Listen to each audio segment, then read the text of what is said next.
Good morning, students! Today, pag-aaralan natin ang unang lesson sa General Mathematics, First Term Week 1, Computing Salary, Wage, and Commission.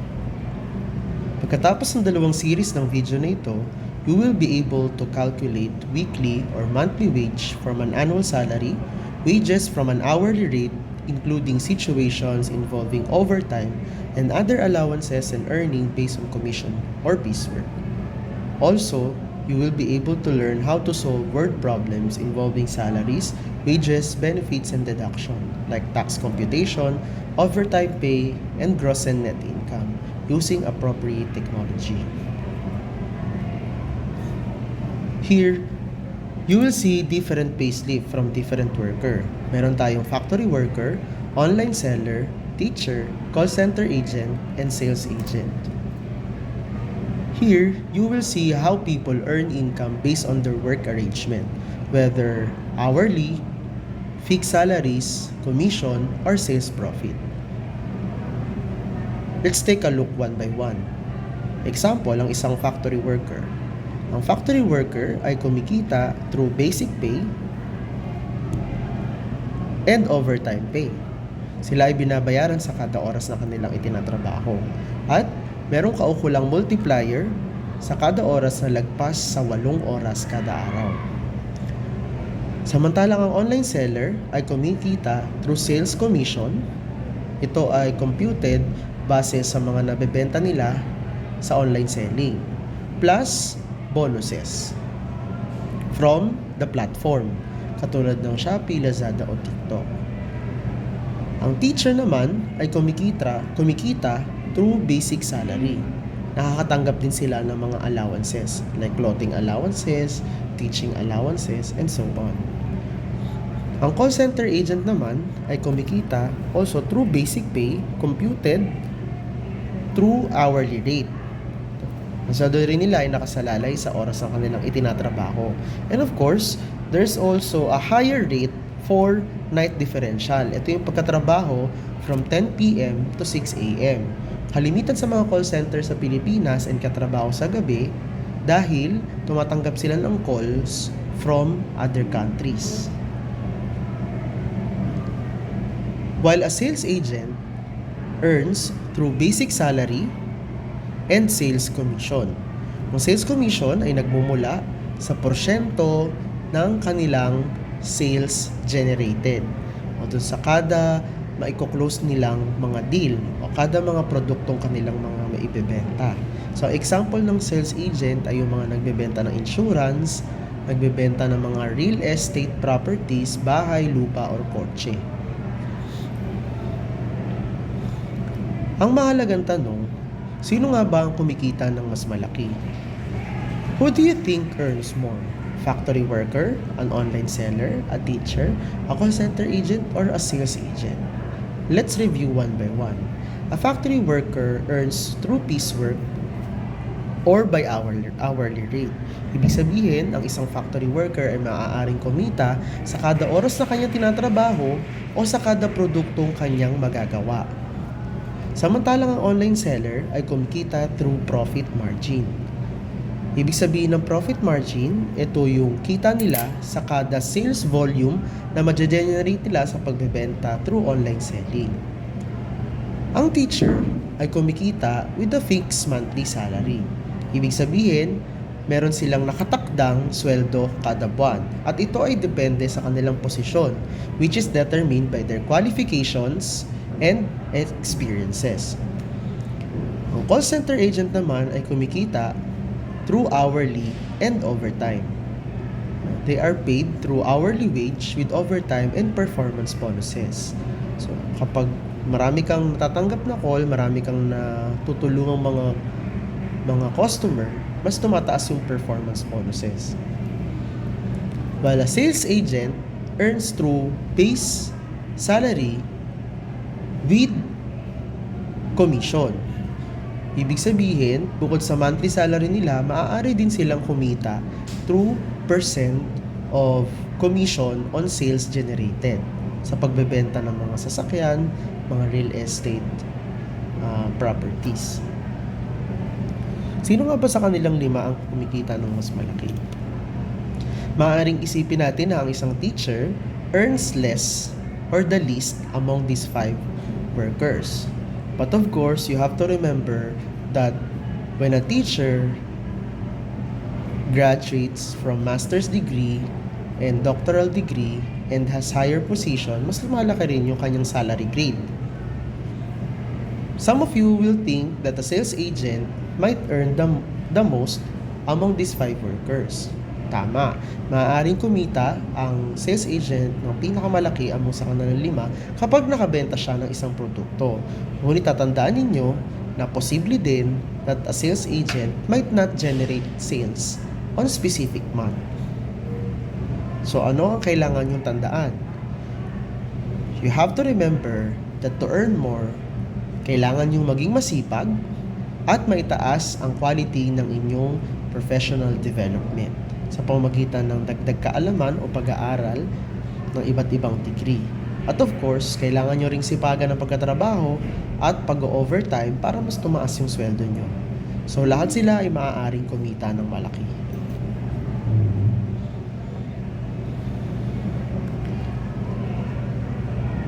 On this part, we will try to understand the difference between salary, wage, and commission. Ano nga ba ang pagkakaiba ng salary, wage, and commission? Wage. Pag sinabing wage, wage is a remuneration or earning, however designated, capable of being expressed in terms of money, whether fixed or ascertained, on a time, task, piece, or commission basis. So, ibig sabihin, lahat ng mga workers na nabanggit natin kanina, they earn from a wage, which is payable by an employer to an employee under a written or unwritten contract. So, pwede silang kumita sa pamamagitan ng written or unwritten contract. Ano ba example ng mga written contract?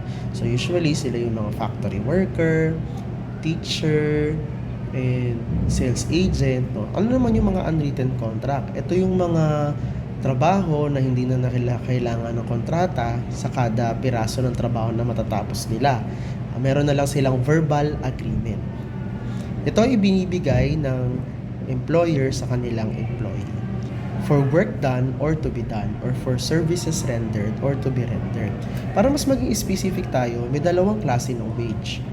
Ang isa is hourly wage, ang ikalawa ay daily wage. Pag sinabi nating hourly wage, ito yung kita ng isang trabahador kada oras, the amount earned for each hour worked. Samantalang, ang daily wage ay ang kita ng isang trabahador kada araw, the amount earned for each day of actual work. So yan ang tinatawag nating wage, per oras o arawan.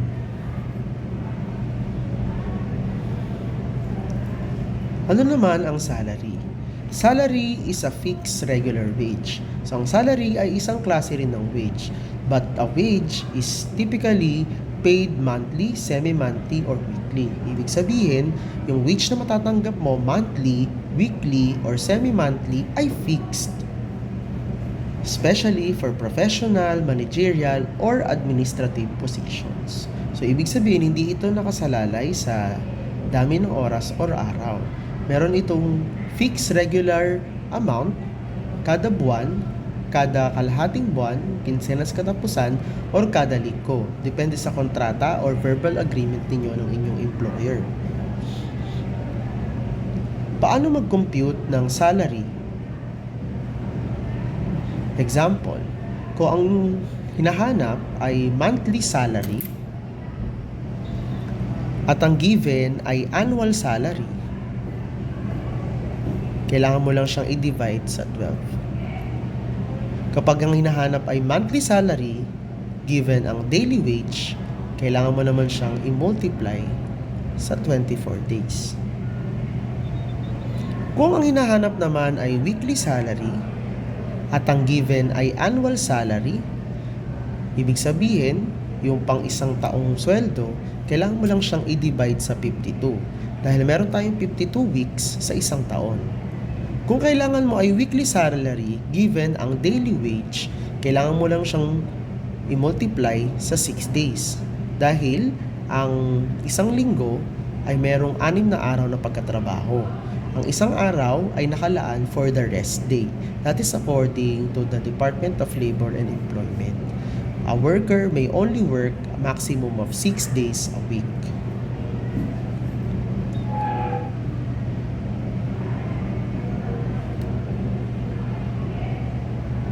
Now, let's talk about overtime pay. On the overtime pay, it is usually the payment for an employee who worked beyond 8 hours. According kasi sa DOLE, ang isang trabahador ay dapat nagtatrabaho lang ng 8 oras kada araw. Pag lumagpas sa 8 oras, may kaukulan itong additional 25% of the regular wage. So, ibig sabihin, yung matatanggap mo na hourly rate sa overtime pay mo ay mas malaki kumpara sa regular hourly rate. Ang multiplier natin for the overtime pay is 1.25. Galing yan sa 25%. Pero, ang overtime pay ay magbabago-bago depende sa araw. Example, ang overtime pay mo ay sumakto sa araw ng iyong rest day or special holiday. Ibig sabihin, araw mo ng pahinga or holiday na nakatakda sa inyong lugar. Example niyan, Laguna Day, Binyan Day, Cavite Day, specified on a specific region or place. So, ang multiplier na gagamitin mo ay hindi 1.25, kung hindi 1.30. Mas mataas. Samantalang, kung ang araw na yun ay natapat sa regular holiday, ang gagamitin mo multiplier ay 2. Ang regular holiday ay mga holiday na ipinapatupad sa buong Pilipinas. Those holiday that are written on the calendar. If your overtime is on regular holiday that falls on your rest day, pinagsama na nagkataon na yung overtime mo ay napatapat sa rest day mo na regular holiday din, ang multiplier na gagamitin mo ay 2.60. If you are in night differential, naman, you will use 1.10. Tandaan nyo yung mga multiplier na yan kasi gagamitin nyo yan sa mga word problems. Ngayon, balikan natin kung ang wage ay a certain of time and daily work, and salary is a fixed regular wage based on their weekly, semi-monthly, or monthly. Ano naman ang commission? Commission and piecework. When you say commission, commission is earning based on a percentage of total sales made by the worker. Can be pure commission or base salary plus commission. Ang commission ay kita galing sa percentage of total sales made by the worker. Sila yung mga worker na nagbebenta ng mga produkto, real estate, ng isang malaking kumpanya. So, ang mga halimbawa nito, yung mga nagbebenta ng insurance, mga nagbebenta ng mga sasakyan at bahay at lupa.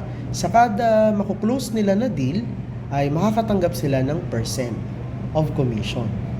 Ang sweldo ng mga worker on a commission basis ay maaaring pure commission or salary plus commission. Ibig sabihin, pag pure commission, ang sweldo mo ay nakabase lang sa sales na nagawa mo for a specific month. Ibig sabihin, kung wala kang sales, wala ka ding salary. So, maaaring meron kang mga allowances, pero wala kang matatanggap na salary from the company. Siguro kasi iniisip ng mga company dito ay maaari kasing hindi na magtrabaho si worker kung siya ay makakatanggap din ng base salary, or maaaring ang mga produkto na binibenta niya ay nasa malaking halaga. Kasi kung malaking halaga ang binibenta mo, mas malaki ang kinikita mo sa commission. On the other hand, possible din na ang iyong sweldo in a commission basis ay merong base salary. So, base salary plus commission. So, ibig sabihin, meron kang salary per month plus a commission on top of your basic salary. Ito yung, again, mga porsyento na makukuha mo sa kada produktong mabibenta mo. Usually, ang mga base salary plus commission earners ay yung mga nagkatrabaho sa offices. So, meron silang mga paperworks in the office. That is the basis for their base salary. And their commission on sales as their extra.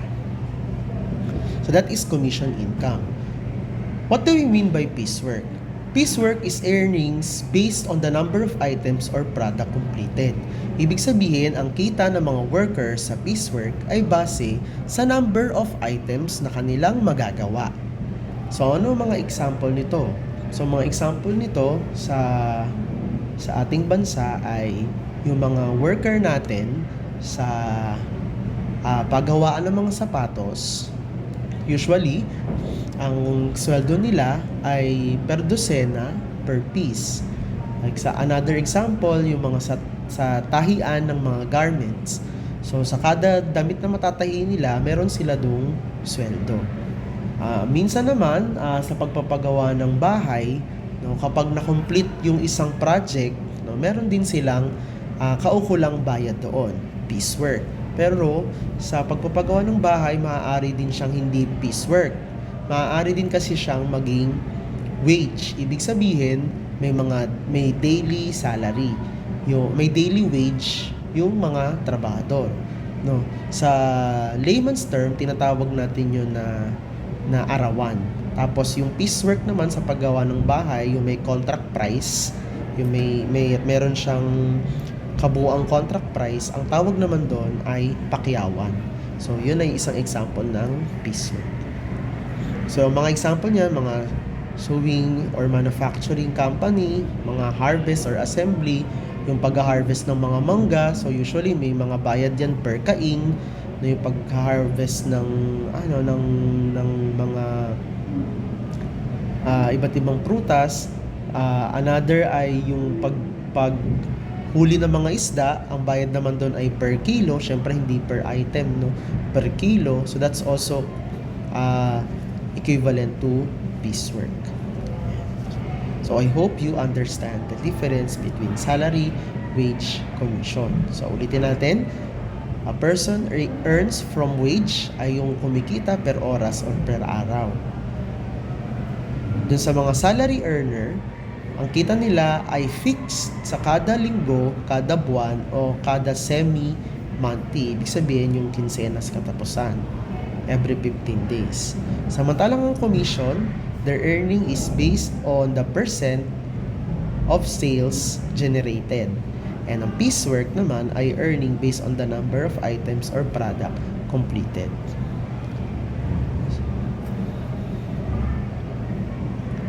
Let's have some application on word problems. Problem number 1. Maria works as a barista at a local coffee shop in Baguio. She works 8 hours a day, 5 days a week, and earns 60 pesos per hour. How much does she earn in a week? So, sa problem na to, sinasabi that Maria, who works as a barista in a local coffee shop, works 8 hours a day, that is, according to DOLE, pasok siya or permitted siya, and katrabaho lang siya 5 days a week, and earns 60 pesos per hour. How much does she earn in a week? So, kung siya ay kumikita ng 60 pesos per hour, ibig sabihin, pwede natin makompute ang kanyang daily wage. For the daily wage,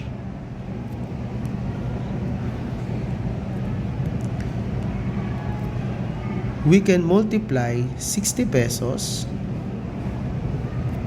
na per hour niya. Pwede natin yan i-multiply sa 8 hours niya per day. And that is equivalent to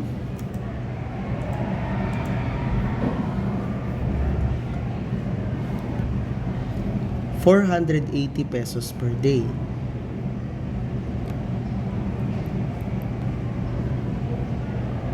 Kung meron na tayong per day, ibig sabihin pwede na natin makompute yung kanyang weekly earning kasi siya ay nagtatrabaho ng 5 araw kada linggo.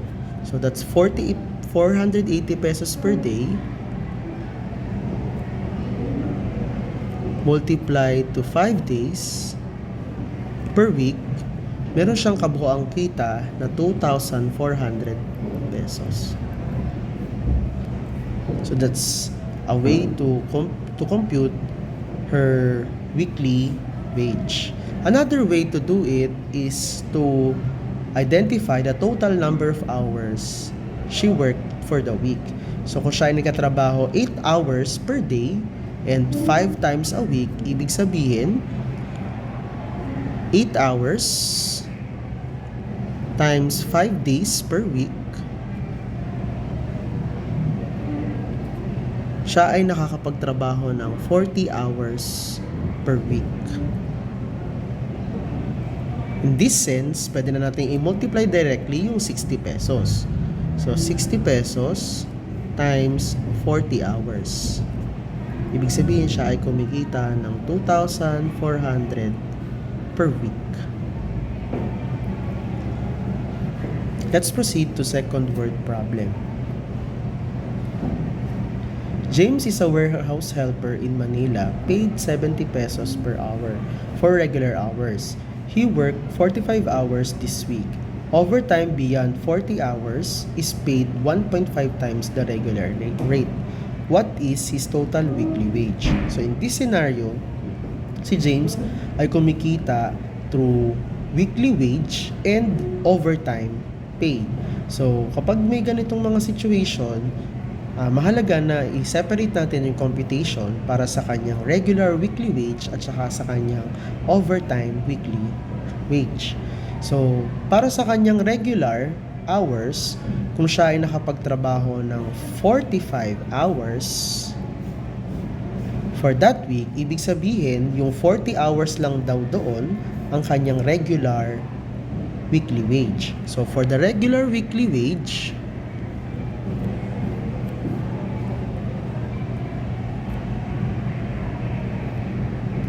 computin natin, nagtrabaho siya ng 40 hours at kada oras niya ay 70 pesos.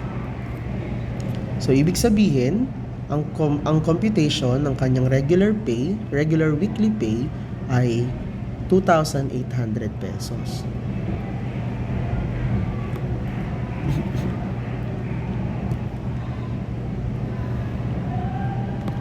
So, regular weekly wage na yan. Now, let's compute yung kanyang overtime pay.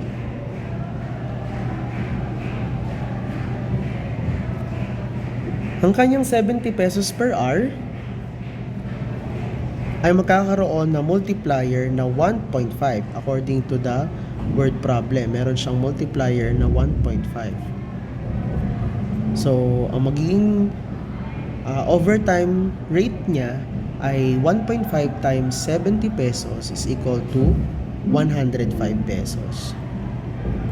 So, kada oras ng overtime niya is 105 pesos. On the problem, meron siyang 5 hours overtime. Kasi yung tinrabaho niya ay 45 hours minus 40 hours na dapat na lang na required niyang matrabaho per week, meron siyang 5 hours overtime or OT.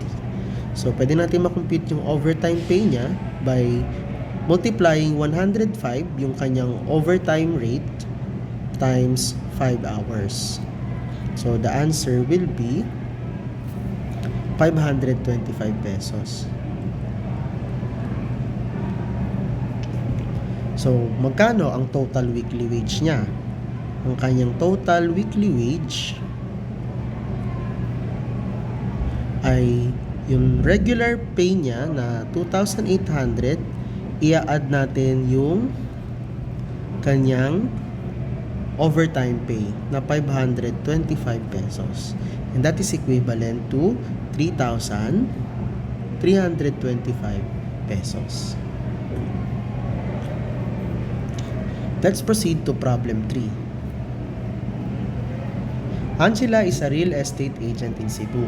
She earns a base weekly salary of 2,000 pesos and 2% commission on total property sale. This week, she sold properties worth 500,000 pesos. What is her total weekly income? So, ang kanyang total weekly income ay galing sa salary niya, sa weekly salary, plus weekly commission. So, sa problem na to, given na ang weekly salary. Ang kanyang weekly salary ay 2,000 pesos. Ang kanyang weekly commission ay kailangan pa nating computin. So, ang kanyang weekly commission ay 2% ng total sales. So, what is the 2% of total sales na 500,000 pesos? 2% times 500,000 pesos. That is 0.02 times 500,000 pesos. That is equivalent to 10,000 pesos. So, ibig sabihin, ang kanyang total weekly income,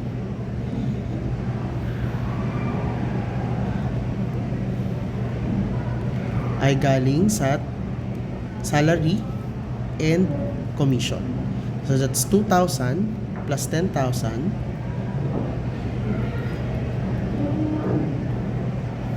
That's equivalent to 12,000 pesos.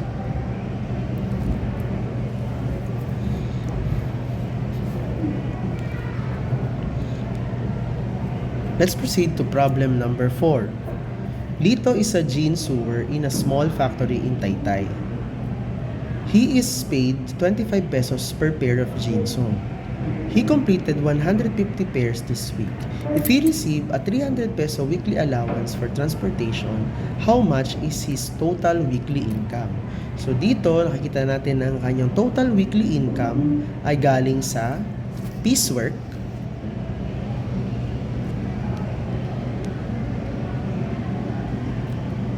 Total weekly income ay galing sa kanyang piecework dahil siya ay nagtatrabaho at ang bayad niya ay per pair of jeans, 25 pieces. Plus, meron din siyang tatanggap na allowance. Weekly allowance. So, yung weekly allowance, wala na tayong problema dito kasi given na siya. Ang kanyang weekly allowance ay 300 pesos. Let's now compute the piecework. So, for the piecework, if he is paid 25 pesos per pair of jeans and he was able to complete 150 pairs, ibig sabihin, magmumultiply lang tayo. So, for the piecework, that is 25 pesos times 150 pairs of jeans. So, ibig sabihin, ang kanyang piecework ay amounting to 3,750 pesos. So, ang kanyang total weekly income coming from the piecework at allowance, that's amounting to 4,050 pesos. Let us proceed to the last problem for this video. Carla works as a sales clerk in a mall in Davao. She earns 65 pesos per hour and work 40 hours plus 8 overtime hours. Overtime is 1.25 times the regular rate. She also gets a 1,000 monthly attendance bonus, use 1/4 as a weekly, and a 500 pesos sales commission. So, si Carla earns from the regular regular weekly salary, tapos meron din siyang overtime, meron din siyang bonus, at meron din siyang commission. So, ibig sabihin, apat yung kukumputin natin sa kanya. Simulan natin sa regular pay. Magkano ba yung bayad sa kanya on the 40 hours na natrabaho niya for that week? So, to compute for the regular pay, so siya ay paid 65 pesos per hour. Per hour, multiplied natin sa 40 hours. Kasi nagtrabaho siya ng 40 hours that week, and the regular pay is equal to 2,600. Aside from the regular pay, meron din siyang overtime or OT. Ang multiplier ng overtime niya ay 1.25 times the regular rate. So, ibig sabihin, ang rate niya ay 65 pesos per hour times 1.25.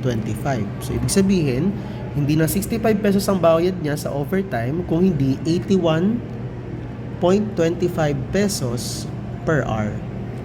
And on the problem, nakalagay dyan, she worked 8 hours overtime. So, ang kanyang OT ay etong 81 pesos 81.25 pesos per hour niya times the number of overtime hour, 8 hours.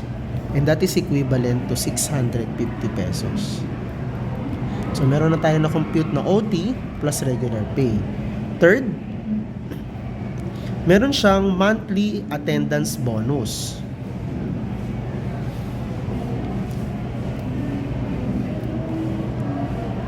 Na 1,000 pesos. But remember, ang tanong natin dito ay hanapin yung kanyang weekly salary. So, may nakalagay ba na hanapin ng weekly salary? So, wala. Ang pinahanap dito ay find the weekly salary. So, ang kanyang weekly salary, para mahanap natin yan, ay kailangan yung attendance bonus niya ay naka-weekly base. So, dahil sa isang buwan, merong 4 na linggo, i-divide natin yung 1,000 niya na monthly bonus sa 4 na weeks. So, ibig sabihin, weekly, may natatanggap siyang 250 pesos per week. So, kasi weekly basis lang yung tanong. And number 4, meron siyang commission na given na, wala na naman tayong kukumputin, na 500 pesos. So, yung 4 na yan, kailangan natin siyang i-add para makuha natin yung kanyang weekly salary. Weekly salary is equal to the regular pay, that's 2,600, plus yung OT niya na 650, plus yung weekly bonus niya na 250 pesos, plus yung kanyang commission na 500 pesos. And that is equivalent to 4,000 pesos. Ganyan ang pagko-compute ng salary. So, for the continuation of this lecture, kung saan makaka-meet kayo ng mas marami pang word problem, continue watching the part 2.